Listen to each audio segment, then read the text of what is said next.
Future generally health insurance company limited 9 महिन्यानंतर delivery cover देणारी, claim न घेतल्यास पुढील हप्त्यास 80% डिस्काउंट देणारी, कमीत कमी हप्त्यात जास्तीत जास्त सुविधा देणारी, त्याचबरोबर सासवड, जेजुरी, पुणे येथील सर्व नामांकित हॉस्पिटल्समध्ये कॅशलेस सुविधा देणारी एकमेव कंपनी.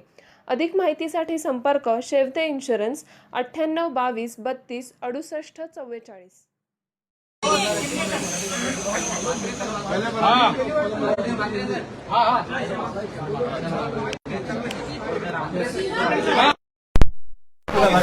हे तुमच्याकडे एक दिवस सगळ्यांना गरजा आहे. इथला सात आठ घंटे आज आम्ही 6 वाजतापासून लोक उभे आहेत. आज 8 घंटे हो गए. चावी नाही आहे. नाही तू अगोदर द्यायचा आम्हाला ब्रेक झाल्यावर जरा काम बंद ठेवायला सांगा. खालचं काम चालू आहे की ओ पी आहे. खाली आवाज देणं काम ये सचिन इधर आवाज से काम बंद करने. सचिन इधर आवाज मत करो. कुछ साइलेंट अभी सर बोला. अरे चलेगा.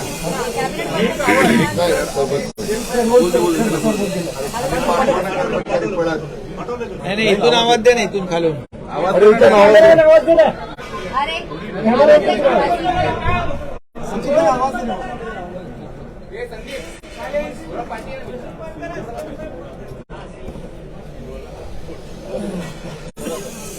जाल ठीक आहे. जालना येथे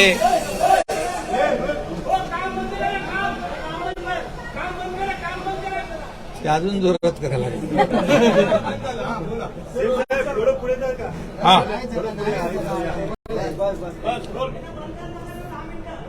मनोज जरांगे पाटील यांनी जालना येथे उपोषण आंदोलन सुरू केल्यानंतर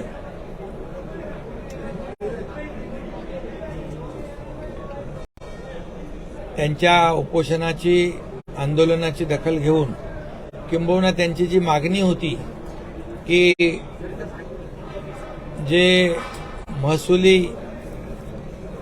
किंबहुना इतर ज्या काही नोंदी, निजामकालीन नोंदी ज्या आहेत, त्या नोंदी, जुन्या नोंदी ज्यांच्याकडे असतील त्यांना कुणबी दाखला दिला पाहिजे, अशा प्रकारची मागणी त्यांची होती.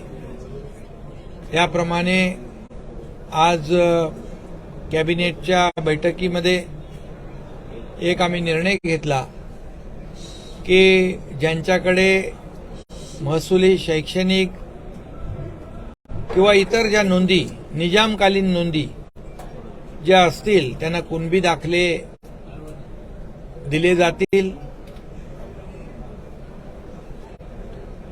आणि त्यासाठी जी कार्यपद्धती आहे किंबहुना त्याची पडताळणी आहे, हे देखील करण्यासाठी एक निवृत्त न्यायाधीश साहेबांची एक कमिटी देखील आज गठीत केली. त्याच्यामध्ये 5 सदस्यांची कमिटी आहे. निवृत्त न्यायाधीश संदीप शिंदे आणि इतर आपले अधिकारी अशी 5 लोकांची समिती गठीत केलेली आहे. आणि एकंदरीत ज्या काही नोंदी पूर्वीच्या महसुली, शैक्षणिक, इतर नोंदी ज्या निजामकालीन आहेत, याची तपासणी करणं, पडताळणी करणं आणि त्याचा एक एसओपी तयार करणं, यासाठी ही कमिटी काम करेल. आणि या कमिटीला पूर्वी जी आपली एक समिती, सचिव महसूल यांची समिती मदत करेल आणि ही निवृत्त न्यायाधीशांची समिती जी आहे 1 महिन्यामध्ये सरकारला रिपोर्ट देखील करेल, अहवाल सादर करेल. आणि जेणेकरून ज्यांच्याकडे नोंदी जुन्या आहेत त्यांना कुणबी दाखले मिळतील, त्यांचा फायदा होईल. आणि त्यासाठी आपले अधिकारी जे आहेत किंवा ही समिती जी आहे ही संबंधित विभाग म्हणजे हैदराबाद या तिथल्या अधिकाऱ्यांशी देखील संपर्क साधतील. मी देखील त्या मुख्यमंत्र्यांशी देखील वैयक्तिक संपर्क साधेन आणि अशा प्रकारच्या ज्या काही अडचणी आहेत, त्रुटी आहेत, त्या दूर करण्याचं काम ही निवृत्त न्यायाधीशांची समिती काम करेल. अशा प्रकारचे 2 निर्णय आपण केलेत. आज GR देखील त्याचा काढला जाईल.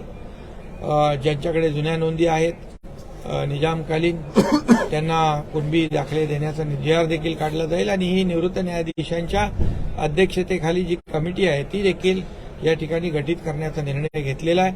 माझं एवढीच विनंती आहे मनोज जरांगे पाटील यांना की ते मराठा समाजाला आरक्षण मिळावं ही भावना मनामध्ये ठेवून गेले अनेक वर्ष या ठिकाणी त्यांनी आंदोलनं केलेली आहेत.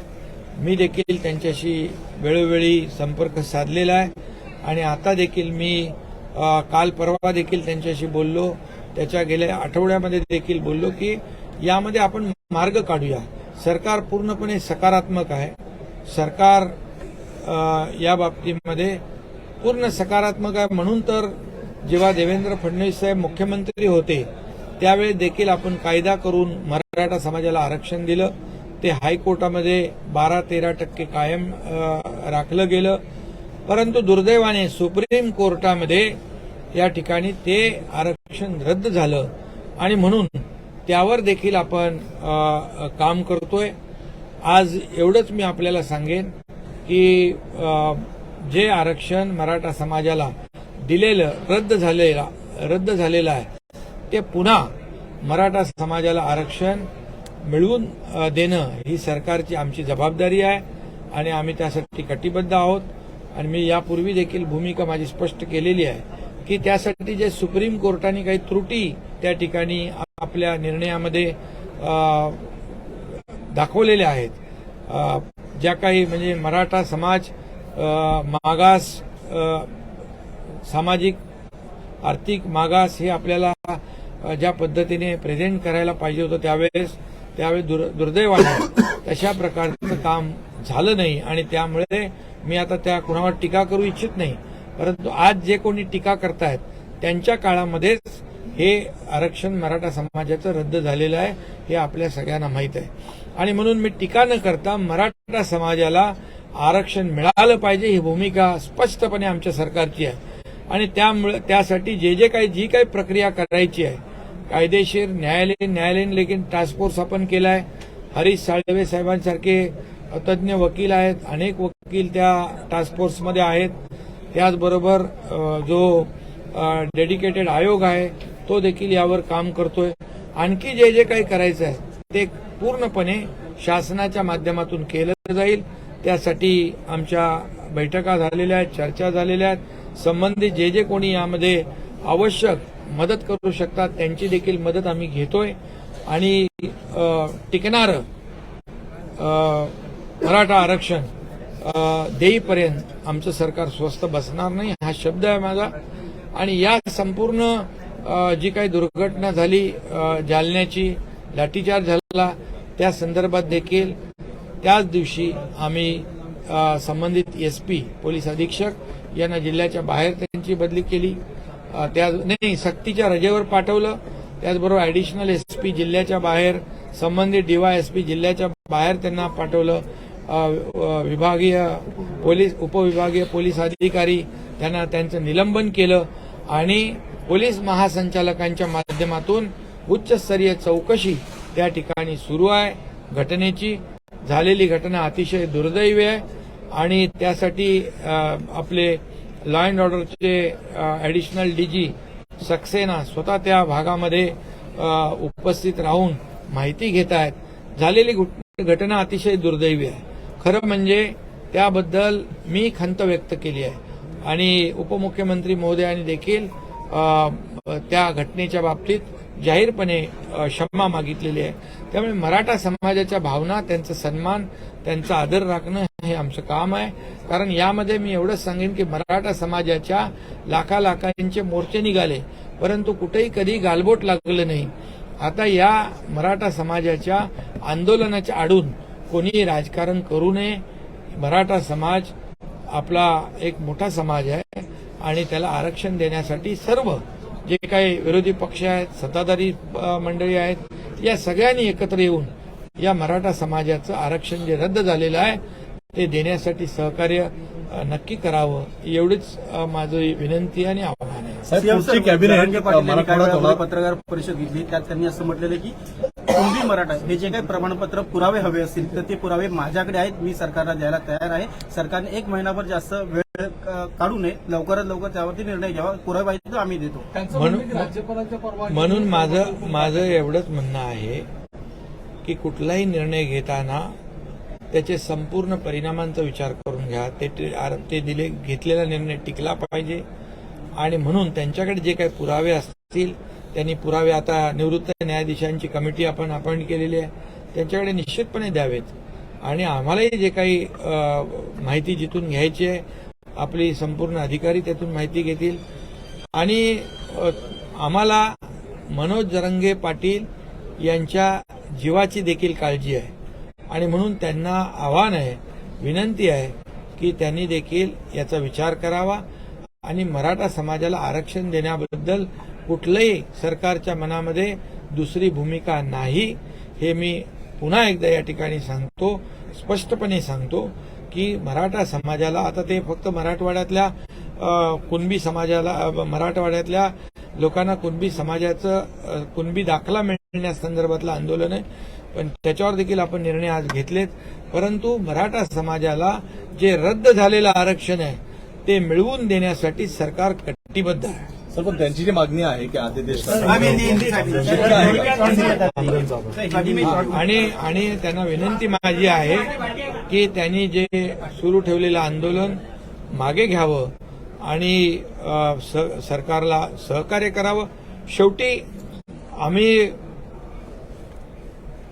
यापुढे देखील या विषयासाठी एकत्र येणार आहोत, भेटणार आहोत. त्यामुळे सरकारची भूमिका अतिशय स्पष्ट आहे की मराठा समाजाला आरक्षण देण्याची. त्यामुळे त्यांचंही मनोज जरांगे पाटील यांचं देखील सहकार्य अपेक्षित आहे आणि म्हणून त्यांनी इतके दिवस जे काही आंदोलन केलेलं आहे त्यांची भूमिका अतिशय प्रामाणिक आहे आणि म्हणून त्यांनी आंदोलन मागे घेऊन सरकारला सहकार्य करावं. सरकार पूर्णपणे त्यांच्या भूमिकेच्या पाठीशी आहे.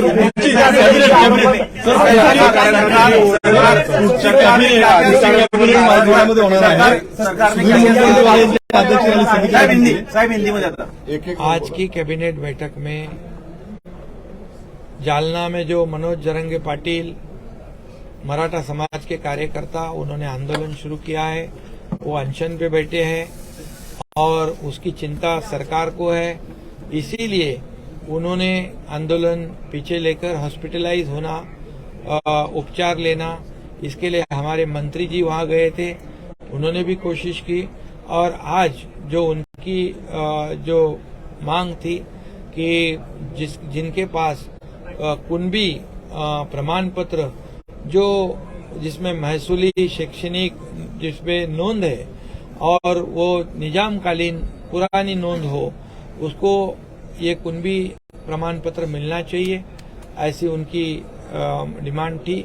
और निश्चित रूप से आज कैबिनेट की बैठक में सरकार ने निर्णय लिया है कि जिनके पास पुराने दस्तावेज है जो निजामकालीन हो, तो ऐसे लोगों को कुणबी प्रमाण पत्र देना चाहिए, ये निर्णय लिया. इसके बावजूद एक रिटायर्ड जस्टिस संदीप शिंदे जी, इनकी अध्यक्षता में एक उच्च स्तरीय समिति गठित की गई है और वो भी इस पर काम करेगी, उसकी पड़ताल की जांच करेगी और जो भी त्रुटियां हैं वो देखेगी और 1 महीने में अपना रिपोर्ट सरकार को पेश करेगी.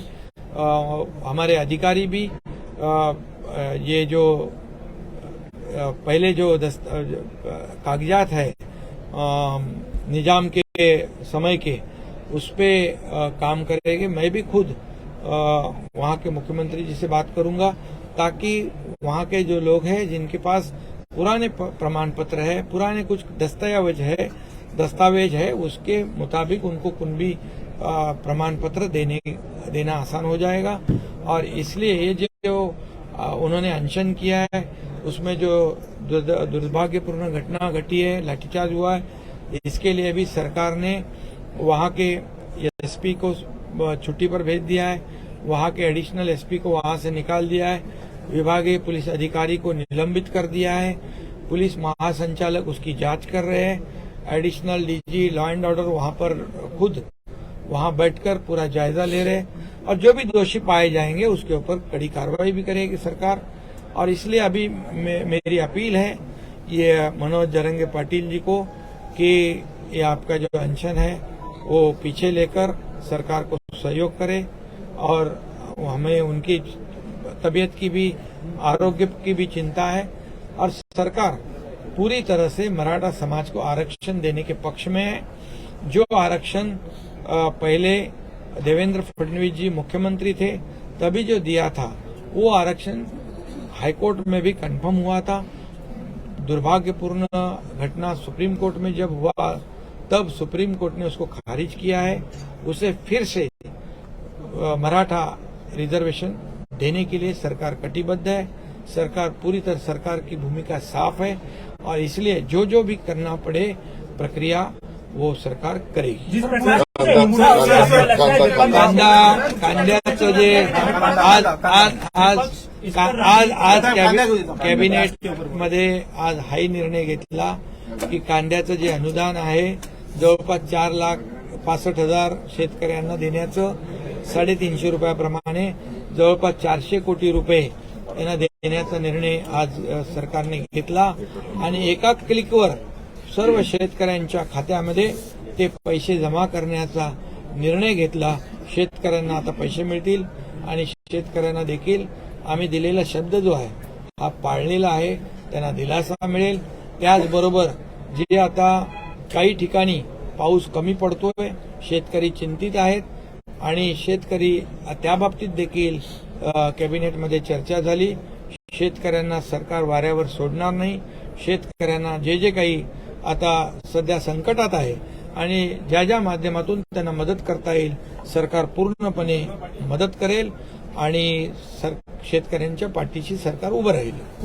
मराठवाड्यात होणारे समिती गठीत केली आहे. पुढची कॅबिनेट मीटिंग मुनगंटीवारांची समिती गठीत केली आहे. पुढची कॅबिनेट जी आहे ती संभाजीनगरला मराठवाडा मुक्ती संग्रामचं अमृत महोत्सवी वर्ष आहे, आणि ती सुधीर मुनगंटीवार कमिटी चांगले निर्णय मराठवाड्यातल्या जनतेसाठी जे घेता येतील ते सरकार त्या ठिकाणी घेईल।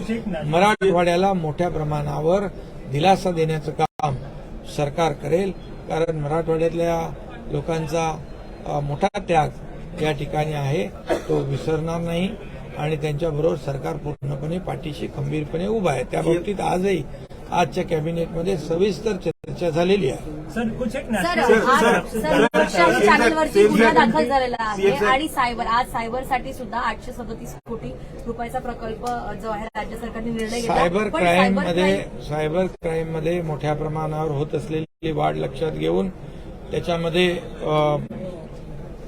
त्याचं प्रमाण कमी करण्यासाठी जे काही नवीन तंत्रज्ञान आहे त्याचा वापर झाला पाहिजे, आणि पूर्णपणे आपली जी सिस्टीम आहे, सिस्टीम ॲडव्हान्स सिस्टीम तयार झाली पाहिजे, जेणेकरून या सायबर क्राईममधून लोकांची होणारी फसवणूक, दाखल होणारे गुन्हे त्याचं प्रमाण कमी होईल, आणि मोठ्या प्रमाणावर या राज्यातल्या लोकांना, नागरिकांना दिलासा मिळेल।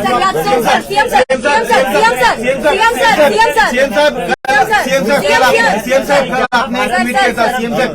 आपने एक ट्वीट किया था कि भारत नाम को लेकर पहले तो भारत नाम से क्यों एलर्जी है सबको? भारत हे आपलं हिंदी मराठी नाही, अरे आपण भारत माता की जय म्हणतो ना, आणि त्यामुळे या देशाला स्वातंत्र्य मिळवून देणाऱ्या स्वातंत्र्य सैनिकांनी देखील भारत माता की जय बोलूनच फाशीवर गेलेत, हा इतिहास आहे। त्यामुळे हे भारत म्हणण्यासाठी लाज वाटण्याचं कारण काय? कारण याला प्राचीन आपली इतिहास आहे, आणि म्हणून भारत हे अभिमानाने नाव घेतलं पाहिजे। जर प्रधानमंत्री मोदी साहेब भारत हे नाव अभिमानाने घेत असतील तर त्याचं स्वागत आहे त्यांचं, आणि आम्हाला देखील अभिमान आहे. भारत हे भारतवर्ष आहे आणि आपण सर्व भारताचे नागरिक आहोत. आपल्या घटनेमध्ये देखील तो उल्लेख आहे. त्यामुळे याच्यामध्ये मला वाटतं हा आपल्या सगळ्यांचा अभिमान आहे, स्वाभिमान आहे. एवढंच मी या सर सायबर गुन्ह्यावरती तुम्ही बोलला, सायबरवरती तुम्ही बोलला, सायबरवरती तुम्ही बोलला सर. भारत नाम का विरोध करने वाले ये बहुत ही दुर्भाग्यपूर्ण घटना है. जो भारत नाम को लेकर, ये भारत हमारा स्वाभिमान है. मैं फिर एक बार कहूंगा कि भारत माता की जय बोलते हुए हमारे लाखों स्वतंत्र सेनानी जो है, नागरिक है, इन्होंने आजादी प्राप्त की है और आजादी हमें मिलने के लिए कई स्वातंत्र्य वीर देशभक्त ये भारत माता की जय कहते हुए फांसी पे गए. ये अभिमान है हमारा, ये स्वाभिमान है. और मोदी साहब ने ये जो निर्णय लिया है उसका हम स्वागत करते हैं, हमें उसका गर्व है. ये जो लोग उसकी राजनीति कर रहे हैं, जो हमारे देश की बदनामी दूसरे देश में जाके करते हैं, ये भी दुर्भाग्य है, क्योंकि हमारे देश का नाम पूरी दुनिया में रोशन करने का काम हमारे प्रधानमंत्री मोदी साहब कर रहे हैं. आज जहाँ भी हमारे प्रधानमंत्री जाते हैं वहाँ के अमेरिका जैसे बड़े राष्ट्राध्यक्ष भी उनका स्वागत सम्मान करते हैं. सभी देशों के बड़े बड़े जो प्रमुख हैं वो उनके साथ बहुत ही सम्मान के साथ, आदर के साथ बर्ताव करते हैं. और हमारा देश जो है महासत्ता की ओर ले जाने का काम प्रधानमंत्री कर रहे हैं. आज चांद्रयान जो 3 जो यहाँ पर जो मुहिम यशस्वी हुई है, ये हमारे लिए सबके लिए गर्व की बात है. दक्षिण ध्रुव में ये अभियान यशस्वी करने वाला भारत ये पहला देश है. और इसलिए ये विरोधी पार्टी जो है उनके पैरों तले जमीन खिसक रही है. ये बड़े बड़े काम हो रहे हैं, इसको उनको चिंता हो रही है कि मोदी जी के सामने कैसे हम इकट्ठा हो जाए. एक द्वेष भर, पूरी तरह एक द्वेष, एक जलन उनके दिल में मोदी जी के बारे में है. मोदी जी तो देश का विचार कर रहे हैं और ये देश की बदनामी प्रदेश में जाके करते हैं. ये कितने भी इकट्ठे होकर विरोध करे, लोगों ने तय कर लिया है जो भारत को आगे बढ़ाने वाला प्रधानमंत्री है, जो भारत का विकास करने वाला प्रधानमंत्री है, जो भारत को महासत्ता की ओर ले जाने वाले प्रधानमंत्री है, उनको 2024 में अब तक के सब रिकॉर्ड टूटेंगे और 2024 में फिर से मोदी जी प्रधानमंत्री बनेंगे. ये देश के देश की जनता ने तय कर लिया. सर सनातन धर्म को लेकर के कांग्रेस